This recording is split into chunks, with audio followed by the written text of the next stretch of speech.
ভাবুন তো, পৃথিবী থেকে কিছু প্রাণী হঠাৎ হারিয়ে গেল। মাথায়ও আসবে না আপনার কি ক্ষতি হলো, কিন্তু কয়েক বছরের মধ্যেই দেখা যাবে আমাদের আর বাঁচারই উপায় নেই। সেই সব প্রাণী ছাড়া আমাদের টিকে থাকাই অসম্ভব। আজ এমন কিছু প্রাণীর গল্প বলবো যাদের ছাড়া আপনি, আমরা কেউই টিকে থাকতে পারবো না। সাবস্ক্রাইব করুন এখনই, কারণ প্রতিটি সেকেন্ড আপনাকে চমকে দেবে। প্রথমেই আসে মৌমাছির কথা। মৌমাছি, যার শব্দটাই অনেকের কাছে বিরক্তিকর, কিন্তু জানেন কি, এই ছোট্ট প্রাণী আমাদের খাবার টেবিলের অনেক কিছু বাঁচিয়ে রাখে। প্রতিদিন এই মৌমাছিরা ফুলে ফুলে ঘুরে করে পরাগায়ন।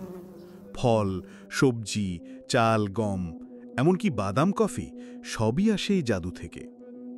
এই পৃথিবী থেকে মৌমাছি হারালে আমাদের খাবার কমে যাবে, খাবারের দাম বাড়বে, গাছপালা হারিয়ে যাবে।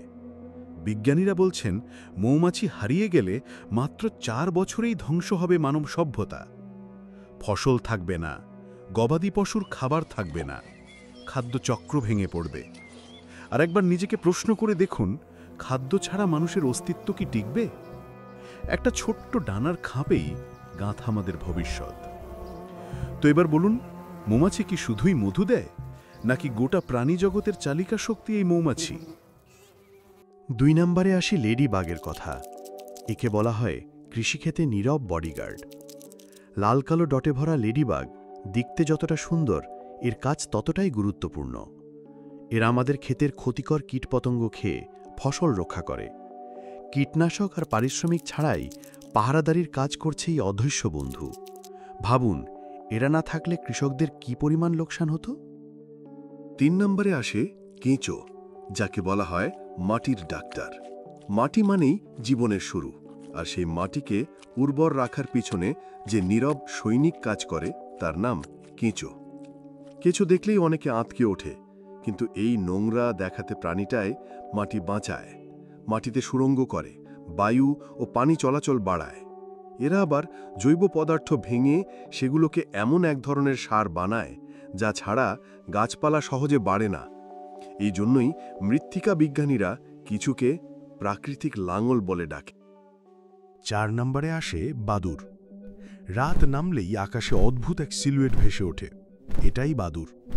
ছোট থেকেই আমাদের মাথায় ঢুকিয়ে দেওয়া হয়েছে বাদুড় মানেই ভয়ের প্রতীক, কিন্তু বাস্তব একদম ভিন্ন। বাদুড়রা কীটপতঙ্গ খেয়ে আমাদের রক্ষা করে। বিশেষ করে মশা, ধান বা ফসলের ক্ষতিকারী পোকা এরা কমিয়ে দেয়। এমনকি কিছু বাদুড় আছে যারা ফলের বীজ ছড়িয়ে দিয়ে বন জঙ্গল তৈরি করে। তাই রাতের অন্ধকারে যাদের দেখে ভয় পাই, তারাই আসলে পরিবেশের বন্ধু। 5 নম্বরে আসে প্ল্যাঙ্কটনের কথা। একে অক্সিজেন কারখানা বললেও ভুল হবে না। সমুদ্রের অতল গভীরে চোখে দেখা যায় না এমন কোটি কোটি ছোট জীবের দল বাস করে। এদের বলে প্ল্যাঙ্কটন।